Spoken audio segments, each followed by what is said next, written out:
Now for a very tragic story from Bangalore. Just 2 weeks back, we had brought the story of this toddler who had actually been mauled to death by a lorry when the motorbike she was traveling by actually was tripped over a pothole.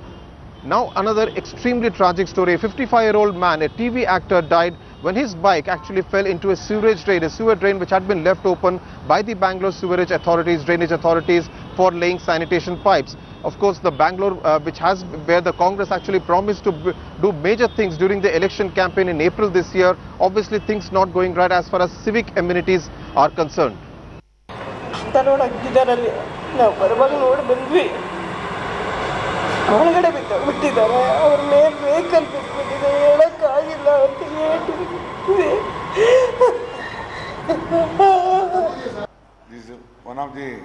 This incident has gone. Unfortunately, we are not taking any action against the officials. In future, we are going to take the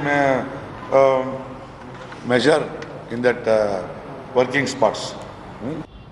Obviously, the Banglore Municipal Authority is not really learning any lesson. Joining me now is Pratibha Raman from Bangalore, who has been tracking this story closely. Pratibha, an extremely tragic story there. What are the authorities telling you? Are there any major lessons learned? We remember a former Chief Minister of Karnataka saying that he will convert Bangalore into a Singapore. Obviously, this is nowhere near Singapore.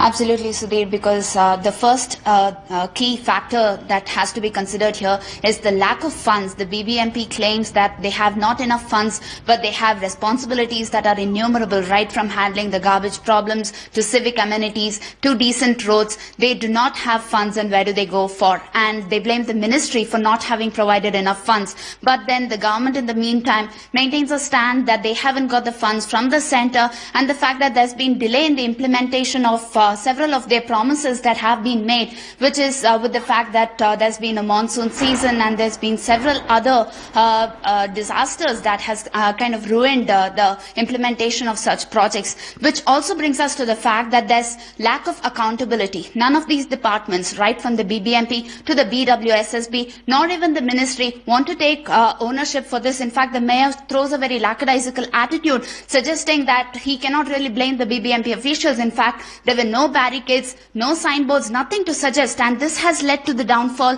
of Bangalore's developmental projects as well as the infrastructure projects. Right. Pratibha, I remember when Siddaramaiah came to power, he took over charge as Chief Minister. There was this major discussion about the quality of roads and streets in Bangalore. Given the fact that we lost that little child just 2 weeks ago, has anything been done as far as the quality of roads is concerned in Bangalore? Absolutely nothing. In fact, several of the promises, right from the rupee 1 per kg of rice to this, several of their promises have only led to disaster, because the rice mill owners are blaming the government for not really considering their problems and coming up with such things. And in terms of the developmental projects, they say that there have not been enough funds that have been provided. So such kind of irresponsibility from the government's end has led to the downfall, and the government in the meantime states that several of natural problems like the monsoon season, for example, has led to the delay of such projects, and that is why the government will actually maintain its stand of providing all the promises that have been made except for such kind of monsoon season, and now you will see the light of day is what the government says. Right. Obviously, the Karnataka government and Bangalore administration needs to realize that they have blood on their hands.